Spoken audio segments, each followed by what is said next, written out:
Good afternoon, everyone, and welcome to the National Transportation Stakeholders Forum, UNF Standards and Criticality Considerations in Spent Nuclear Fuel Storage webinar. My name is Mitch Arvidsson with the Council of State Governments Midwest, and I'm managing logistics for this webinar. Let's start with a few housekeeping announcements. Apologies to those who have seen this dozens of times by now, but there are some newcomers. So first, this webinar is being recorded and will be available by the end of the week on the NTSF website. Today's webinar slides will also be available online.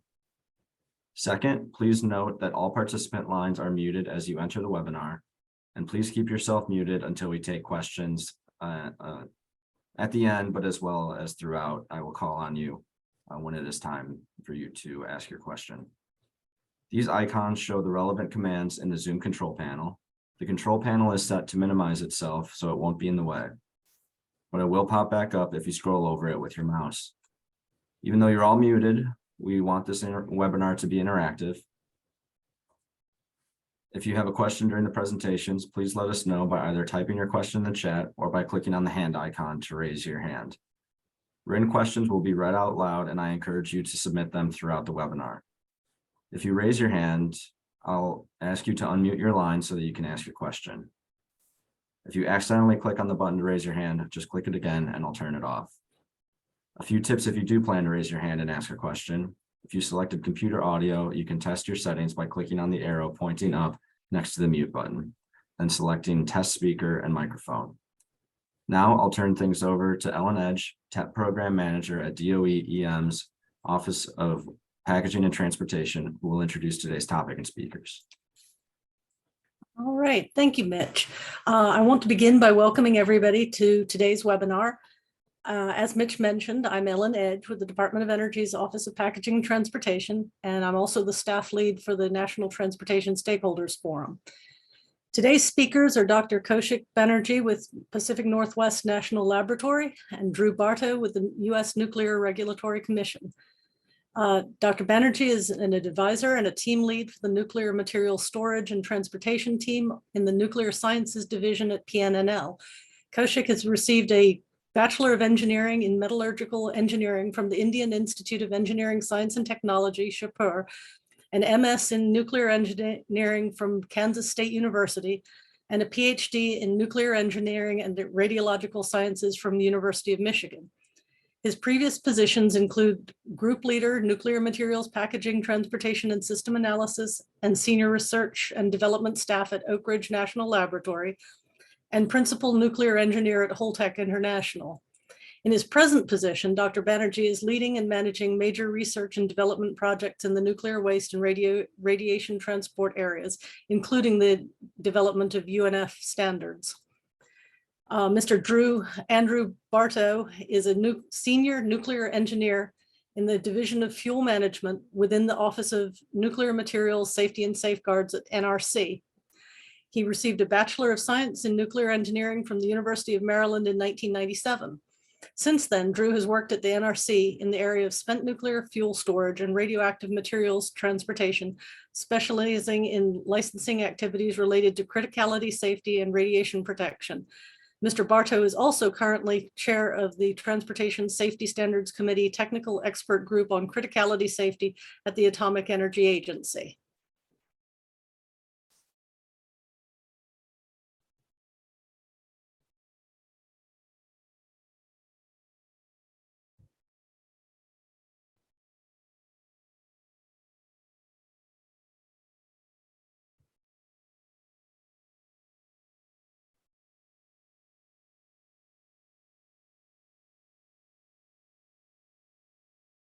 Let's see. On today's webinar, Dr. Kaushik Banerjee will introduce attendees to ORNL's Used Nuclear Fuel Storage, Transportation, and Disposal Resource and Data System, or UNF standards. This is a comprehensive integrated data and analysis tool being developed for the DOE Office of Nuclear Energy's Spent Fuel and Waste Disposition program. Then Drew Bartow will describe an example of UNF standards capabilities and applications, assisting the NRC in making safety determinations based on the possibility of criticality in spent nuclear fuel storage canisters. We will take questions from the audience after the presentation. And if you'd go ahead and begin your presentation, Kaushik, that would be great. Thank you.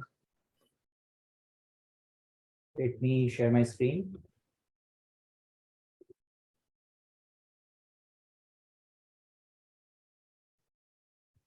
Can you all see my screen? Yes. Yes. Yes.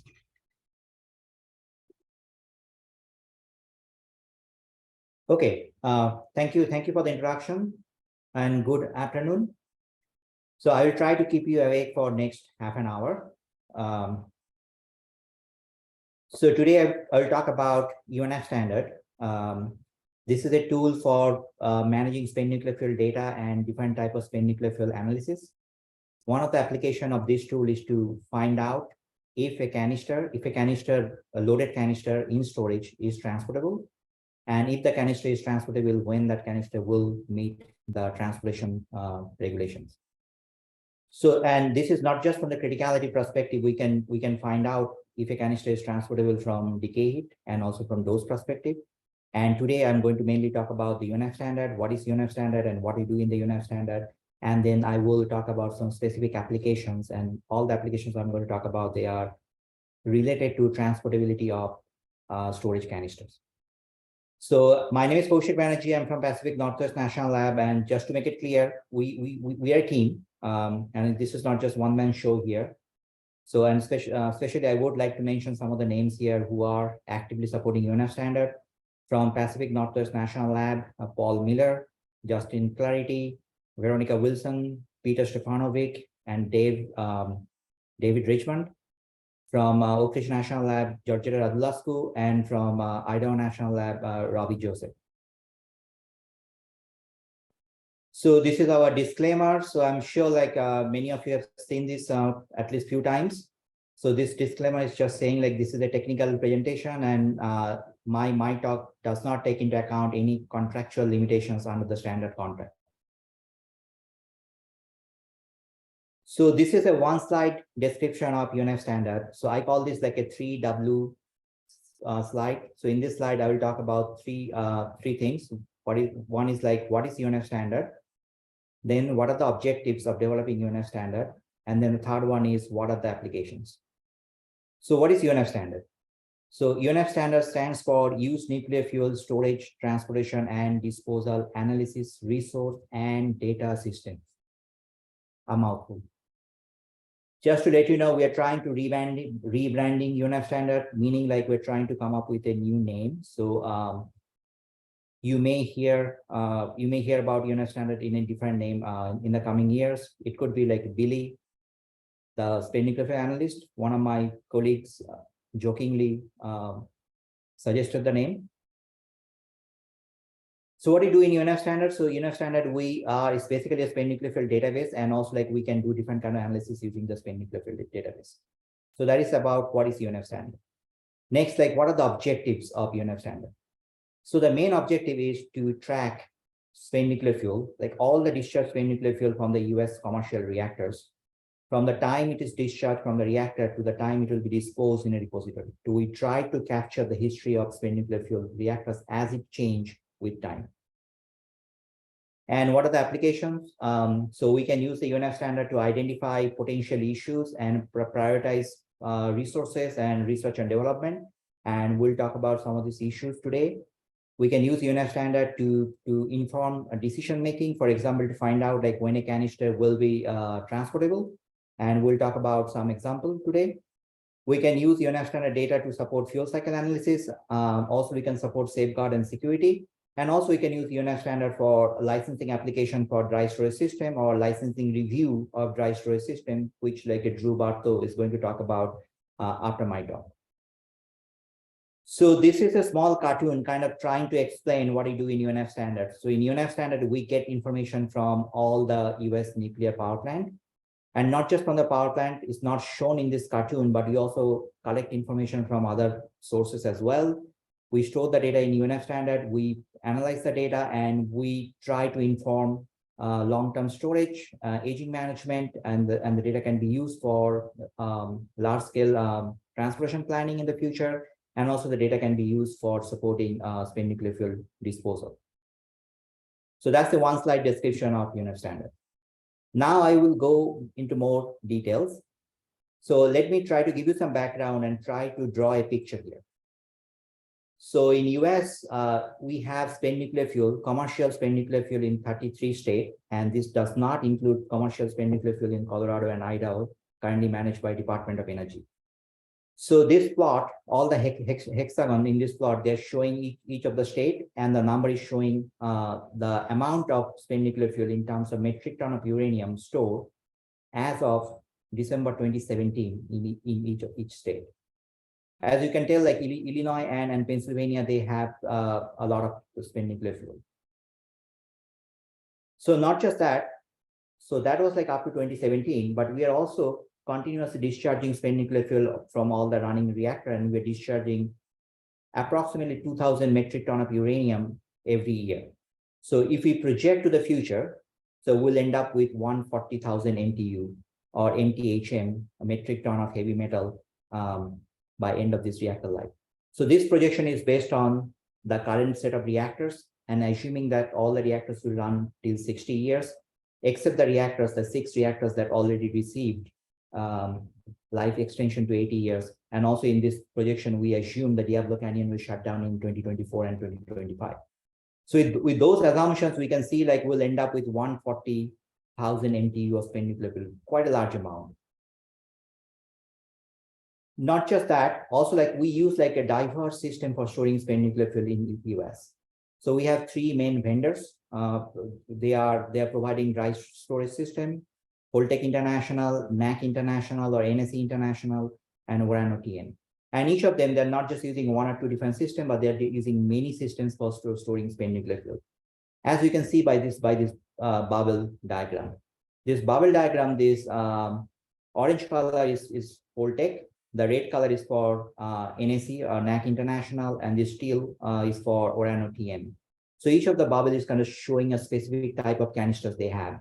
And this is only showing, for example, for Holtec, we're only showing Holtec MPC32, but MPC32 has also like different subvariant, like MPC32M would be one of the examples. So the point of this plot is we are not just using like a few systems for storing spent nuclear fuel, we are also using like a mini diverse system for storing spent nuclear fuel in US. And not just we are using diverse system for storing spent nuclear fuel, the spent nuclear fuel itself is very diverse in US. So we have spent nuclear fuel like BWR, the boiling water reactor spent nuclear fuel starting from 6x6 to all the way to 11x11. And then we have PWR starting from 14x14 and all the way to 17x17. So this 17x17 or 14x14, by that I mean the array size. So that means like they have a 14x14 array and they have like a fuel pin in each of those array locations.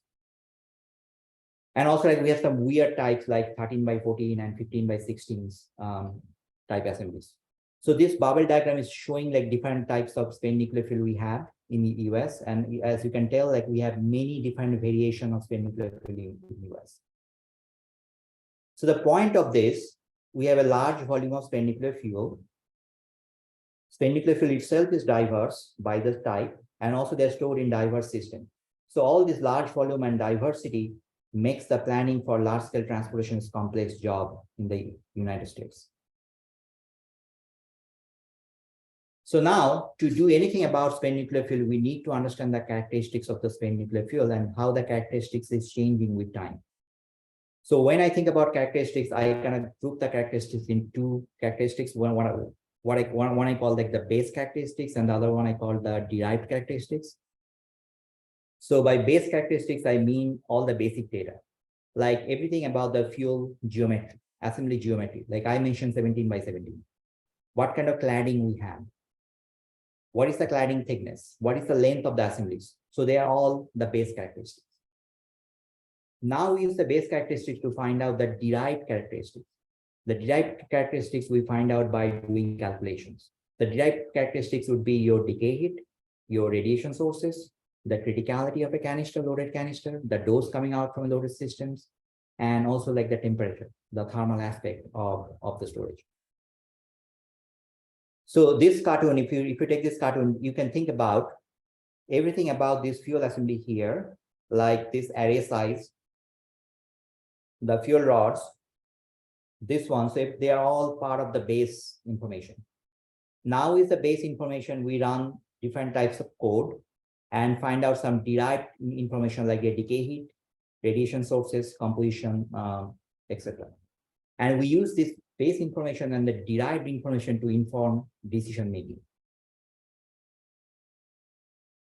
And that's what we do in UNF standard. So in UNF standard, we try to capture all the spent nuclear fuel assemblies and their characteristics, both the base and the derived, and also how that characteristics is changing with time, so that we can use this base and derived information for informing decision making in the future. For example, for planning for large scale transportation in the US. So this cartoon is showing various components of UNF standard. I will not go into details. As I said, like UNF standard has a database. So this particular box is kind of showing that database here. And we actually work with different code for doing calculations like scale and Cobra SFS. The scale code we use for running nuclear calculation, and Cobra SFS we use for running thermal calculations. So we use the base information from the database, run the code to create the derived information and put it back to the database, so that we can use that in the future for different kind of decision making. So one of the unique feature of UNF standard, so most of the calculation we can do in UNF standard in an automated fashion. And how we do automated calculation in UNF standard, so we create different kind of models. So in UNF standard, we can do depletion and decay calculations. We can do thermal calculations, criticality, dose, containment type calculation. Just think about each of these calculations. For example, like think about criticality calculations. When you're making a model for the criticality calculations, we are just making the skeleton, just the structure without the data. Then we know our database, the data are connected by relations between the data. So during the calculations, we can automatically supply the data to this skeleton model, like the discharge data, assembly data, reactor data, cast data to the skeleton model, make the full model, run the calculation in automated fashion, get the results, put it back to the database. That's what we do in UNF standard. Here's a quick example of some of the information we have. I'll go more details into that in the next few slides. So this is basically showing some of the information we have in the UNF standard. So for example, why this is the burn up here, and this is the cooling time. So this plot is showing the burn up versus cooling time of the assemblies we have in UNF standard. One of the interesting plot could be this one. This one is kind of showing the decay heat. So our y-axis is the decay heat and x-axis is the burn up. And this is for this particular band. You see with this band is for PWR, and this band is for the BWR. As you can tell, like there's a different band. So BWR has slightly lower decay than the PWR. This is because the BWR also has lower mass or lower amount of metric ton of uranium compared to the PWR. That's why the decay is also lower compared to the PWR. So now in the next few slides, I'll go more into the data we have in the UNF standard. So initially I'll talk about the base data, and then we'll talk about some of the derived information we have. So the main base data we have about 275,000 spent nuclear fuel assembly discharged from US reactors in the database.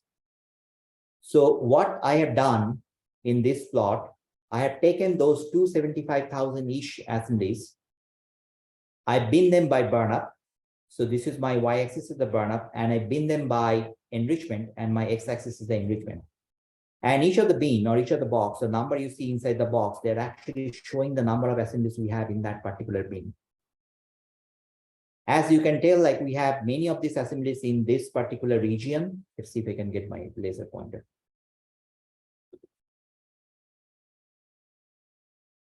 The laser pointer is kind of weird. I hope you can see my mouse pointer here. So this is a region we have most of the assemblies, and this region is telling us like most of the assemblies discharged from the US reactor, they will be above 4% enrichment, and they are above 40,000 megawatt per MTU burn up. So the base data we have, so that is up to 2017. So this is the base data, that 275,000 assemblies I mentioned. So that is up to the assembly discharge through 2017. And we collect this information using a form called GC859 form. So this information is collected using GC859 form, and that's what I'm showing here. Now, also for planning purposes, we need to know like what would be the projected inventory, or how the inventory will change for different kind of scenarios. So we can also like model different kind of scenarios. In this plot, I'm showing like 2 different scenarios here. So first of all, like this one is basically showing the base information we have, that is the information discharge assemblies up to 2017. So y-axis is showing all the nuclear plant sites we have, like this is the Grand Gulf, this is the Haddam Lake, this is the Harris, and the x-axis is showing the number of assembly discharge from those reactors or those sites. So this is the base up to 2017, and this is the projected. So this projection is based on 60 years reactor life, except the 6 reactors that's already got extension to 80 years. And this also assumes that Diablo Canyon will be shut down in 2024 and 2025. And this one, another projection scenario. In this scenario, we also like added 2 new reactors, the Vogel 3 and 4. And we can do like different kind of scenarios, like the 2 scenarios we have on this plot. So this plot, we are showing the projection scenario for each of the reactor sites as a function of discharge assemblies, and we can find out the MTU discharge from each of those scenarios. So the previous one, this one, your x-axis is discharge assemblies, and this one, nothing is changing, the same projection, same sites, but only the x-axis is changing now to the MTU, or metric ton of uranium discharge from each of the sites. So now this base data and the projection give us the entire inventory that we can use for future planning. Not just that, also like in UNF standard, we capture the canister loaded at each site. So this plot is showing the number of canister loaded at each site. For example, so this is the Calvert Cliff loaded 97 casks. And this bar, they are colored by the number of assembly loaded. As you can tell, like this one, like this is red, they loaded almost close to 7,700 assemblies. And this is I guess like this is a BWR site. As BWR, they load more and more assemblies in the canister. So BWR sites will be loading more assemblies compared to the PWR sites. So we have other base information in the system. For example, for doing any kind of calculations, we need to know about the design information. So we have the fuel geometry information, fuel dimensions, and material information. We also need to know the reactor histories, how that assembly was burned in the reactor, to find out what is the decay heat, what is the radiation sources. So we have that information. We have different cask system information, like what is the canisters, what is the corresponding storage cask, what is the corresponding transfer cask, what is the corresponding transportation cask, and those kind of things, and the vendors and some of the dimension information of those gas systems. We have some site attributes, we have some economic attributes as well. We have transportation infrastructure and some potential future facility attributes. So some of this information also used by the system analysis tool, like the NTSF. So NTSF gets like majority of the data from UNF standard for doing their calculation. So here is another example of base data here. So this side, the purple side, so they are showing like all kind of canisters. Some of the purple, they are broken. So you see this is broken here. This half circle is kind of broken here. So this is like a vendor. So another one, this is another vendor, this is another vendor, and this is another vendor. And this side, the bluish side is basically the corresponding transportation cask. So if you pick a canister, for example, so this is the ORNL TN canister. So if you pick a canister, then you can easily find out like what is the corresponding transportation cask using the base data we have in the system. Similarly, if you pick a Holtec canister like MPC24, so you can actually find out like what is the corresponding transportation cask, which will be High-Star 100. So this kind of information, as we have a diverse system, we need to know this kind of information. We need to keep this kind of information handy so that we can easily find out for planning purposes. So in the previous slides, we talked about like derived base data. Now we'll quickly talk about some of the derived information here. So as we said, like we have decay heat. So this plot is kind of showing the decay heat. So there are two. I call this a supernova plot. So this is the band is for BWR and this band is for PWR, meaning like most of the BWR assembly will be in this band and most of the PWR assembly will be this band. We also have assembly specific isotopic information. So this is kind of showing actinides per reactor. And we have like not just actinides, also we have like the fission products and things like that. So we can easily find out like what is the composition, the isotopic composition of each of the discharge assemblies and how that is changing with time using the using UNF standard. And I will quickly talk about one of the derived information here, another derived information here. So the previous two derived information was assembly specific decayed, assembly specific isotopics, but this one is the temperature. So this is not assembly specific, this is a canister specific now.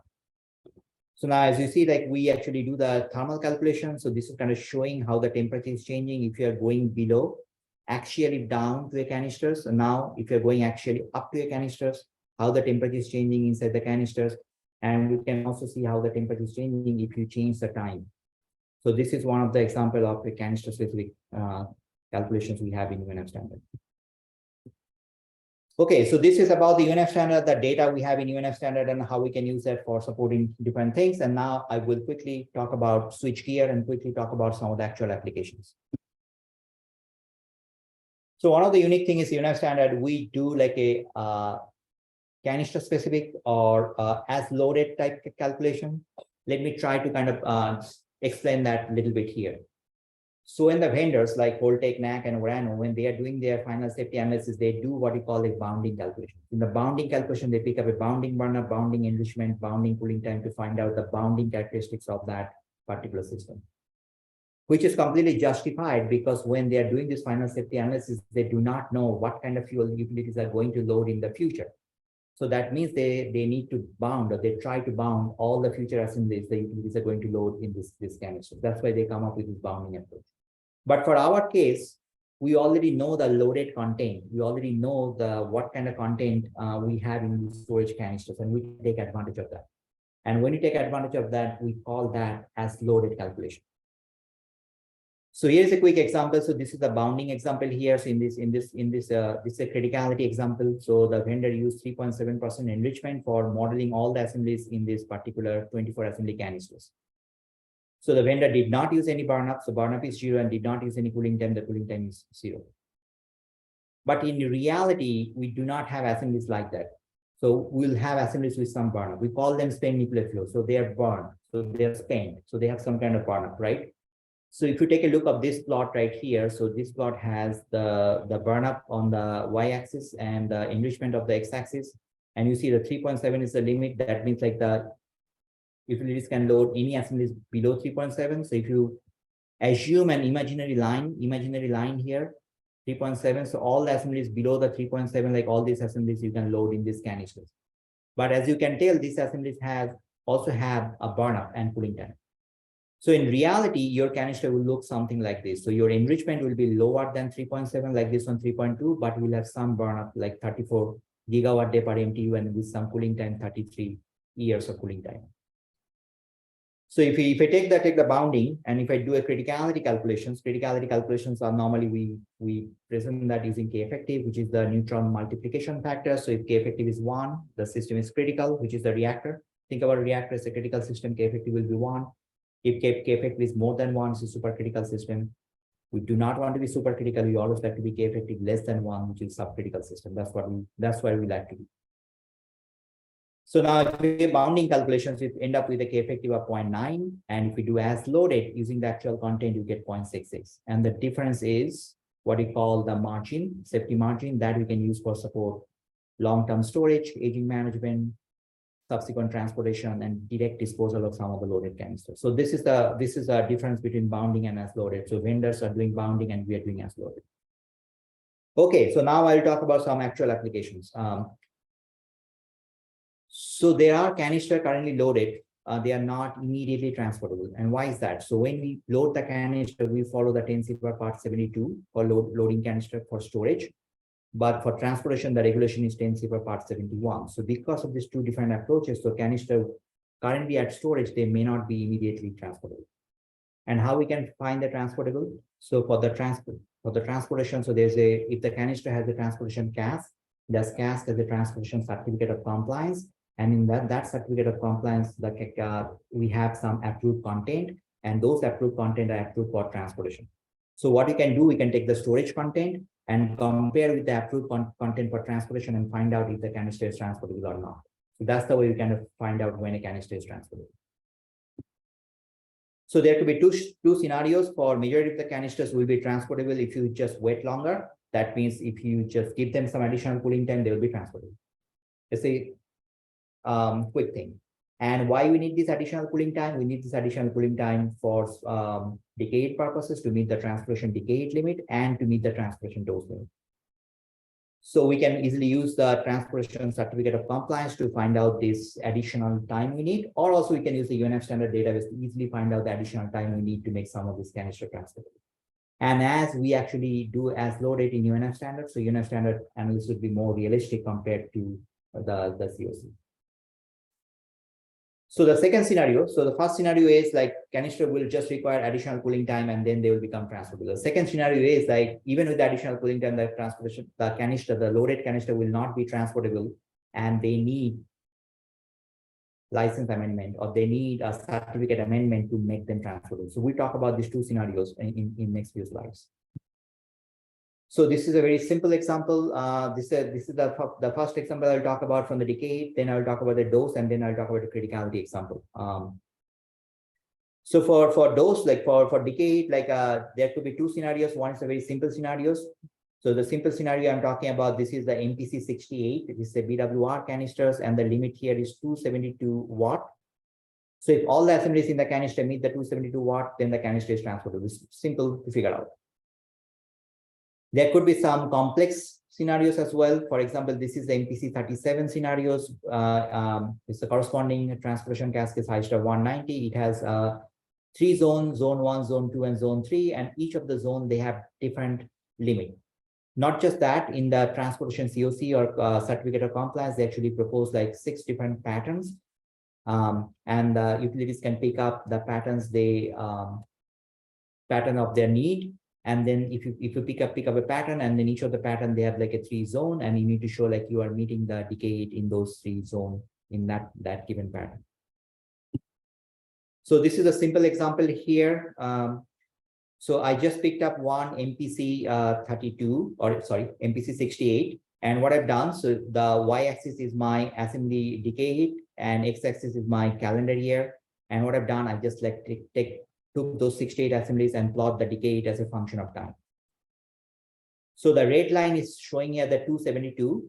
So meaning like all these assembly, they need to be below the red line to become transportable. So the canister was loaded in 2008, which is shown by this vertical line here. So as you can see, in 2008, there are many assemblies, they were actually above the red line, meaning the canister was not transportable during loading. But with the decay time, the canister, like all the assemblies are below the red line in 2014, and now the canister is transportable in 2014. So for this canister, the 6 years was needed to make it transportable, and you can find out this type of information finding UNF standard. Now to the more complex example here. So the complex example, we have like a 6-6 pattern. So each of the row is showing up, is showing like one of the patterns. So like this is pattern 1 and this is pattern 6. And each of the columns here is showing a region. So as you remember, like for the complex one, we have region 1, the inner, then intermediate region 2, and then region 3 is the outer region. So what I've done, that red line is kind of showing the limit for each of the region using each of the patterns. So for example, like this red line is for pattern 2, region 2, this is the limit. And what I've done, I plotted the decay heat. So the y-axis is the decay heat and x-axis is the time of several assemblies stored at dry storage from 6 different sites, so like Palisades, Summer, Songs, etc. So as you can tell, like for this 6 sites, if you pick pattern 1, so they are not transportable in 2025. But if you pick pattern 5 or 6, all the canisters will be transportable in 2025. So UNF standard can be used to find out like what pattern is more applicable for your systems and when canister will be transportable from a decay perspective.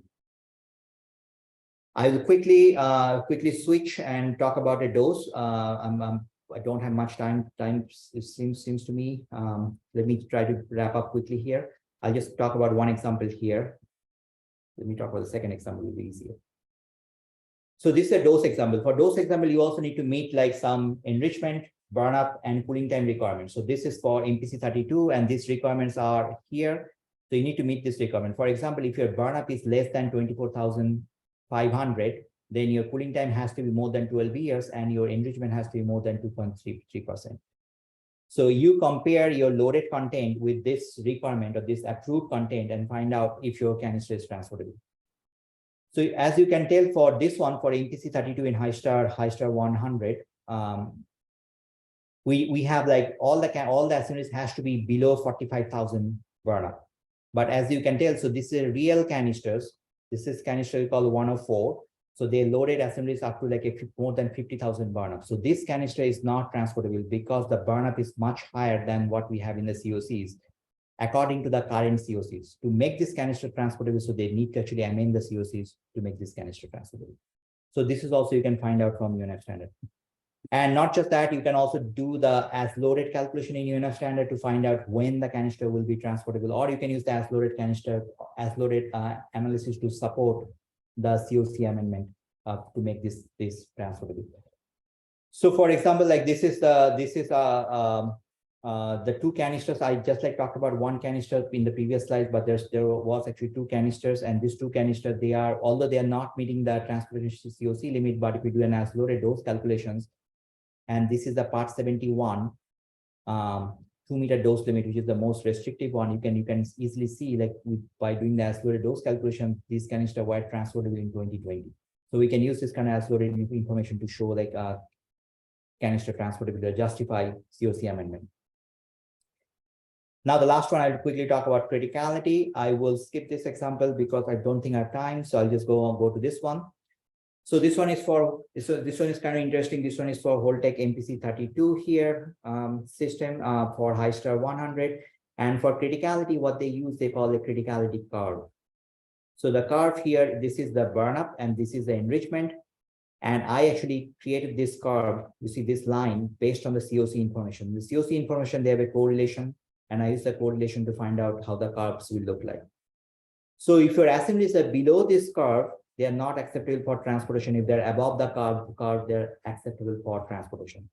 So that's what I've done. So I find out like what is the curve for 15 by 15 assemblies in NTC 32, and what would be the curve for 17 by 17 assemblies in NTC 32. And then I plotted some of those, some of the data points, some of the actually loaded canisters in Cook, Indian Point, and some other sites. As you can tell, there are many canisters loaded with spent nuclear fuel. They do not meet this current requirement, criticality requirement for transportation.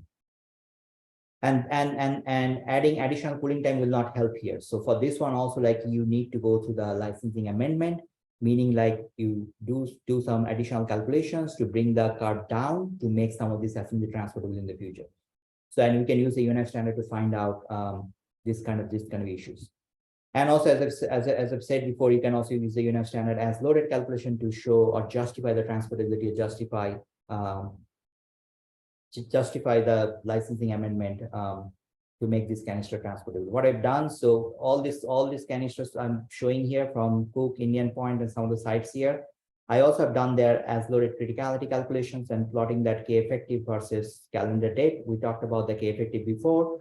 So normally we always like to be below 0.95 from the safety perspective. And as you can see, like all the canisters I analyzed here, they're below 0.92. That means like, although they are not transportable according to the current COC, but if you do an as loaded calculation, you can show like they are transportable and they will be subcritical during transportation.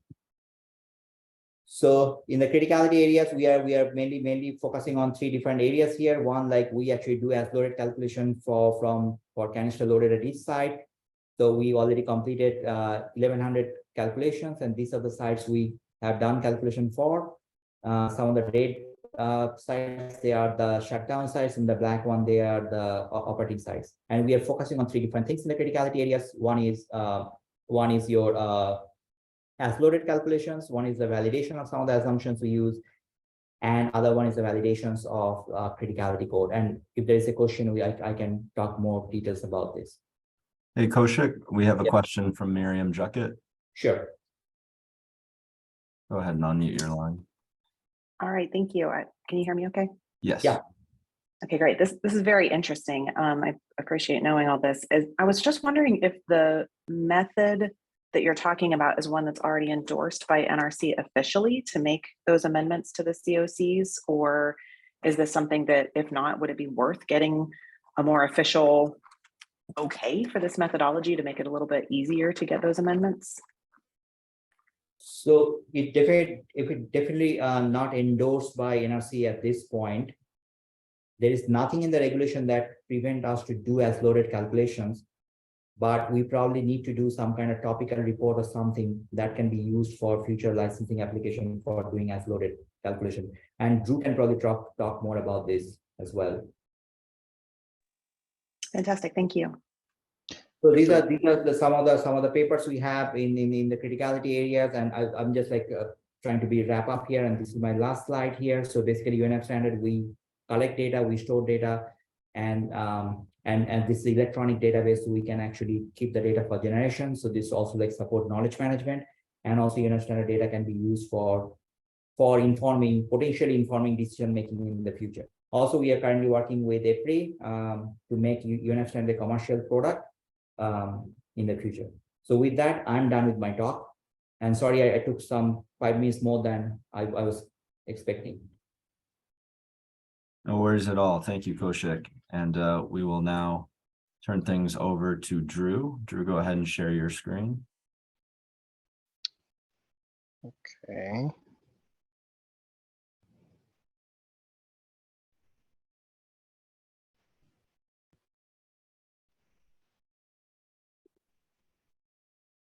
Okay, can everyone see that? Yes, we can. Okay. Thanks. So I'm Drew Bartow. I'm in the nuclear engineering in the Division of Fuel Management in NMSS at NRC. Kaushik just gave you a lot of detail about the what we call the as loaded side of UNF standards that uses actual data from the discharge fuel database. I'm going to talk a little bit how we license spent fuel storage and transportation systems that will hopefully make it obvious as to why we decided to adapt, or more accurately, pay Kaushik and his team to adapt UNF standards to do design basis calculations, which is more typically where NRC operates.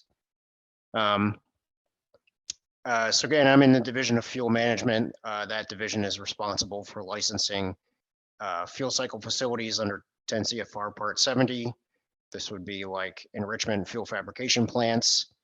Also radioactive materials transportation packages under Part 71, and dry spent fuel storage casks and facilities under 10 CFR Part 72.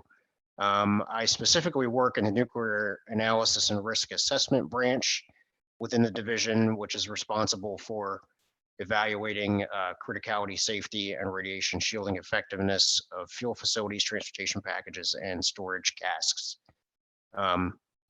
So a little bit of an overview. I'll give a little bit of background about the regulations and how we regulate storage and transportation. Then I'll go into a little bit about how we do confirmatory analysis and the tools that we use.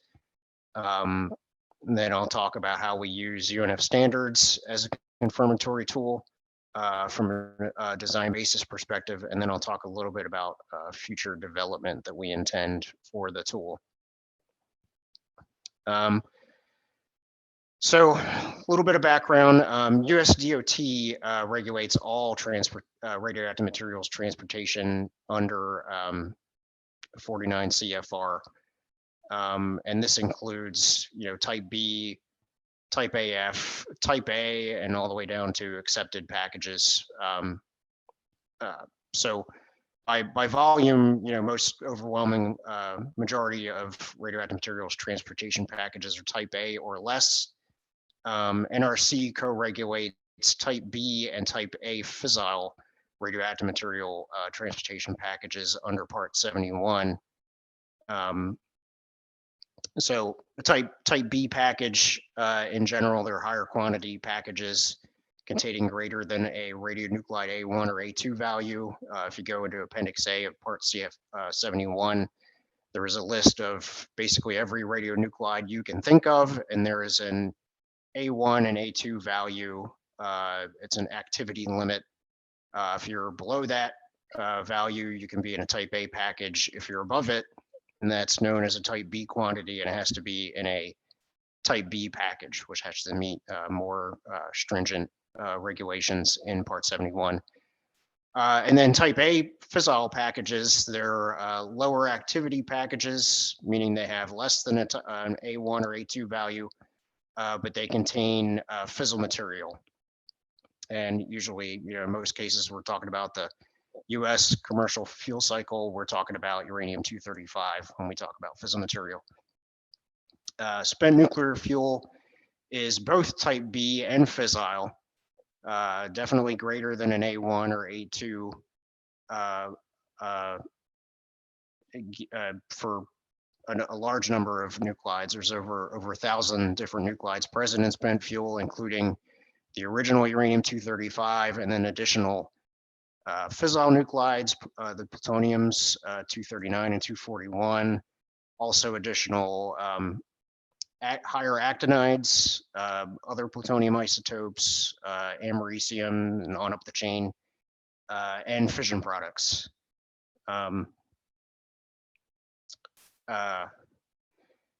So for NRC also regulates dry storage cask systems and facilities under 10 CFR Part 72. So we regulate all the things basically shown in those pictures there, but I'm gonna primarily talk about spent nuclear fuel, which are the two systems highlighted in green, one being a transportation cask and the other being a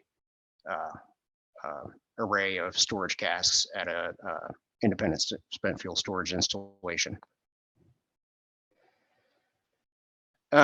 So Part 71 has containment, criticality, and dose requirements for all packages against which applicants evaluate their package designs, including under both normal conditions of transport, which includes minor drops of the package, variations in weather conditions, rain, snow, and also hypothetical accident conditions, which outlined in 10 CFR 7173, and they include a 30-foot drop, puncture, fire, and water immersion tests.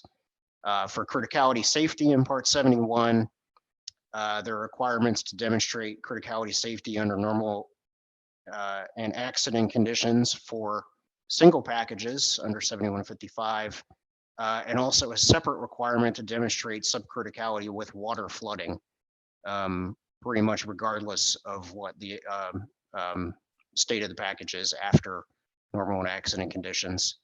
There's also requirements for arrays of packages that have to be demonstrated to be subcritical under 7159. This is usually not that important for spent nuclear fuel packages. Spent fuel packages have a lot of radiation shielding, meaning that neutrons generated in one package will have a hard time getting to the fissile material in an adjacent package. The array evaluations are more for the type AF packages, which may not have as much shielding, like a drum type fissile material package where neutrons can easily move between packages. For criticality in storage, the main requirements are in 72104, which basically states you must be subcritical under all conditions. Key difference in Part 72 is that the casks are dry in their stored configuration, meaning that there's not much of a criticality concern there. Really, for storage, the focus for criticality safety is during loading conditions where the canister or cask is filled with spent fuel pool water. I want to spend a few minutes talking about this slide because I think this bit kind of makes it really clear how useful UNF standards is to us. For both spent fuel storage and transportation licensing, if you go back to the 1900s, the analysis assumption going into criticality analysis was that the fuel is fresh. In other words, has not been burned in a reactor. This made the analysis very simple and also very conservative. Really, you only had to worry about what's the initial enrichment. Your model, your radionuclide model essentially only included uranium-235 and 238 and oxygen. So it was very simple, but resulted in a large overestimate of system reactivity. In the 2000s and 2010s, the NRC sponsored a large amount of research on what we call burnup credit. Burnup credit means, just like it sounds, it's credit for the burnup of the fuel in the reactor. The reality is this fuel has been burned, and the reactivity is much less than for fresh fuel. But crediting this burnup makes the criticality calculation much more complex. To do that calculation, you need an isotopic depletion analysis to determine the burn fuel composition. I had mentioned a couple slides ago that there's over 1,000 radionuclides. Only about 28 or 29 of those are important for criticality, but you need to track all of those during irradiation to get the right composition at the time of storage or transport. You also have to think about the depletion parameters that the fuel experienced during burnup, including assembly specific power, fuel and moderator temperature, soluble boron concentration if you're in a pressurized water reactor, or void fraction if you're in a boiling water reactor. You have to consider that the burnup is not uniform. There's an axial profile. There's more burnup in the center than there is at the ends, which is important in criticality safety at higher fuel burnups. And then you have an additional step in code validation. You're now using a different code to determine your isotopic composition, which also needs to be validated against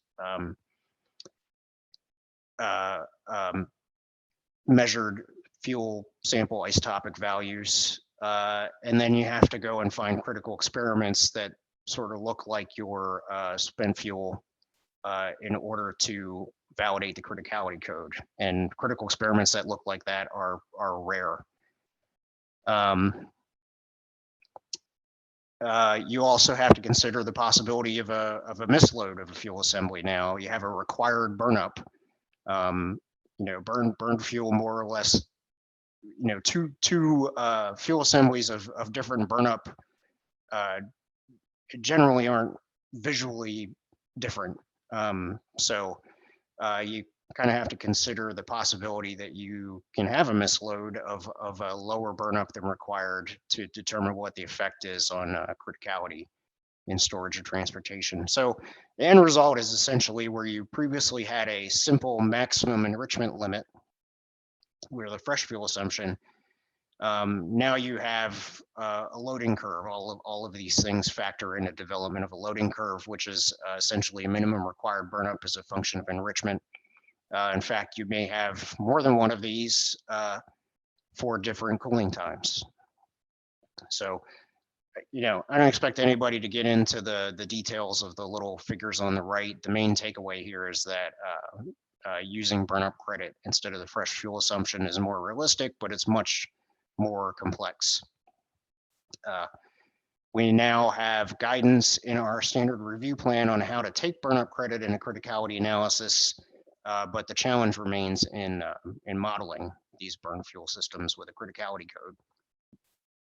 So that's where confirmatory analysis comes in. NRC staff develop independent models to confirm applicants' results for storage and transportation systems. And this is not just for criticality safety, it's also for shielding and structural and the other technical disciplines that evaluate packages and casks.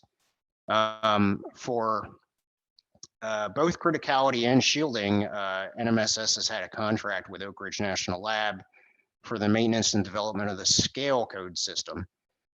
This contract goes back to 1976, and scale is really sort of born out of transportation, right? We wanted to have a code that could basically do it all for a transportation package. So it took codes that were basically already available and tied them all together in an easy to use code package. The picture at the top right is the original Scale 0 user's manual from 1980. We've moved quite a bit from there. The current version is 624. Scale 6.3 is almost ready to be issued, and Scale 7 is in development. And both NRC staff and the applicants use Scale for criticality shielding and isotopic depletion. So what does UNF standards do for us? Again, Kaushik gave you a lot of detail on that, so I won't belabor that, but it's basically a template-based system for creating full cast models in Scale. So by template, I mean for a particular cast system, Kaushik and his team are able to develop a cask where there's basically a placeholder for the fuel. So you can basically put any kind of fuel in there that you want for a given cask model. Again, this was originally developed by Oak Ridge, currently maintained by PNNL. And it makes it very easy to give a full representation of the axial burnout profile of the fuel, the bounding fuel depletion parameters, and for any enrichment, burnup, and cooling time, and any fuel assembly in any location in the package.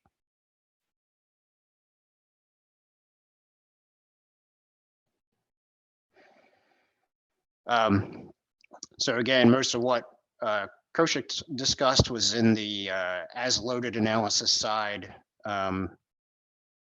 We paid to have developed a custom design basis analysis side, basically using all the infrastructure that was already there for the as loaded analysis and just customizing it for NRC's use. So it's very simple to use once you have the cast template there. So you go in and you select the canister type of the canister types that are available. You select the fuel type of the fuel types that are available. There's pretty much any fuel type. It's not every specific fuel type, but it's sort of bounding fuel types for the fuel assemblies that we typically see in criticality analyses. You select some basic fuel parameters, uranium enrichment, cooling time, specific power burnup. There's a handful of other depletion and canister options. You can add boron to the water in the cask. You can change the neutron absorber plate concentration and thickness. It's very simple things. You just click on a few buttons. You tell it you want to load the cask with that particular fuel assembly that you've just basically built yourself, and it loads that fuel assembly into every location. Each of those locations can then subsequently be modified if you want to put in a custom assembly, maybe a damaged or failed fuel assembly model if you want to put those in the corners like they sometimes occur, or do a misload analysis of a single or multiple assemblies. Once you have that set up, you hit go. And I know not everybody's a scale user in the audience, and you don't have to be, but this is basically a sections of a scale input. And this is just pointing out that I clicked a few buttons and hit go, and UNF standards created a 27,000 line input for a spent fuel cask, which if I were to do that manually, it's probably generous to say that would be weeks of work. And UNF standards makes it all happen in a matter of seconds. Hey, Andrew, I just want to jump in and say that I know we're coming up on the top of the hour, and I know that some people will probably have to leave, but for those who have time and can stick around, we're going to continue and we can still take some questions. And we'll be wrapping up probably in the next 15 minutes or so. Sorry. Yeah, I think I've got just one more slide after this one. But I'm basically just summing it up here. It allows the tool allows NRC to perform complex criticality and shielding analyses of storage and transportation systems quickly. You know, once we have the model, it's very easy to modify it, to do sensitivity studies, to test various applicant conclusions, and it results in a more effective and efficient licensing process. Basically, you can not need to ask questions that you previously would have had to ask. If it's so easy to generate the input file, you can do some of the analyses yourself and basically decide if something is important or not to the criticality or shielding analysis. So what we're looking at in the future from NRC's perspective for funding future development, we would like to have a template for every transportation and storage CAS system that is currently licensed.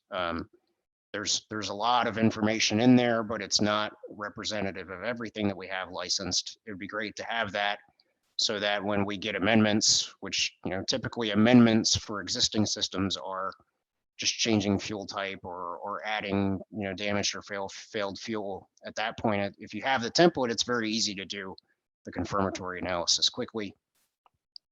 And to help that along, it'd be great to have a standard process for when we got a new CAS system. Just go ahead and send that to Koshik and his team and have a template developed.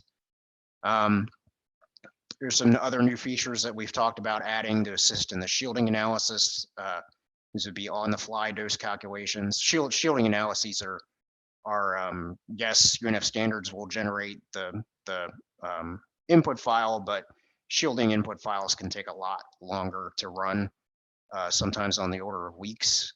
So anything you can do to decrease the amount of time in a shielding analysis is worthwhile.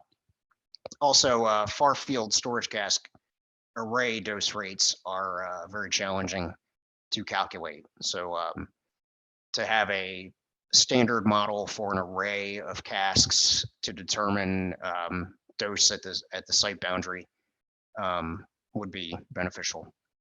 Also, we haven't really talked at all about thermal calculations, but UNF standards for the as loaded casks, that side of UNF standards has the capability to do thermal calculations.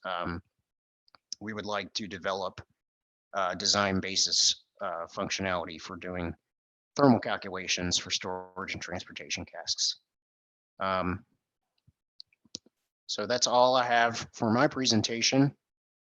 I will stop sharing now and we can take some questions. Yeah, so if anybody has any questions, go ahead and raise your hand or type them in the chat for both Koshik and or Drew, and we'll address those.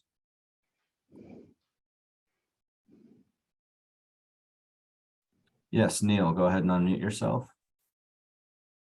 Yeah, hi, Neil Fales, 3 Yankees. At the beginning of the presentation, there was a slide showing one of the flow paths for the UNF standards, and it said storage planning and aging management. Is there going to be anything you need from an aging management perspective if a canister was inspected, or when it was inspected, anything found? I'm just curious. I saw the aging management. So one thing could help, like sometimes during the aging management process, when you are taking temperature measurement or any kind of dose measurement, you can probably provide us that information and we can use that for doing some validation work for our model. Anything else? Okay, temperature and dose. Got it. Thanks for that question, Neil. Anybody else?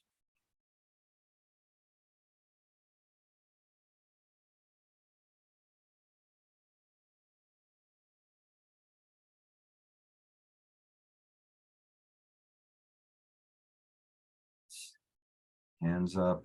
Any questions in the chat? Going once. Going twice. Hey, Mitch, can you hear me? Yes, I can, Alex. Can I ask you a question for Kaushik? Absolutely. Go right ahead.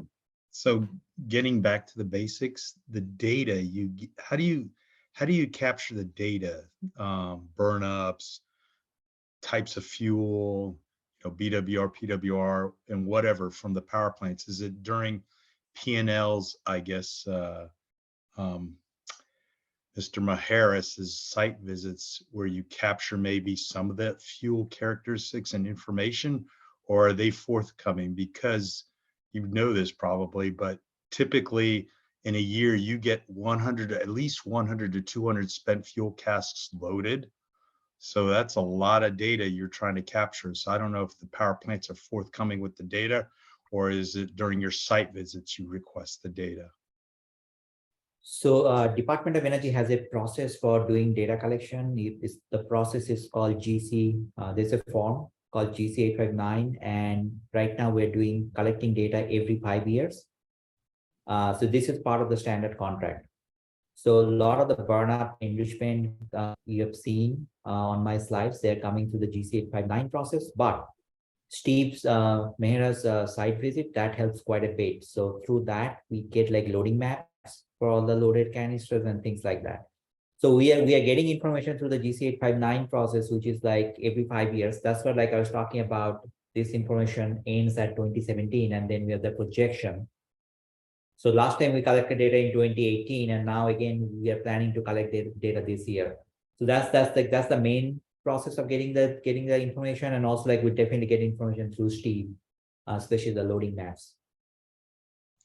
Thank you. Thanks for the question, Alex.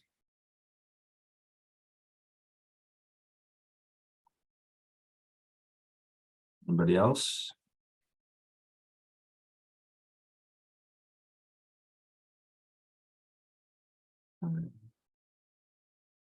Going once, going twice. All right, I will turn things over to Ellen to wrap up. Go ahead, Ellen. All right, thank you, Mitch. All right, before we end today, I would like to highlight some upcoming activities of the National Transportation Stakeholders Forum that you might be interested in.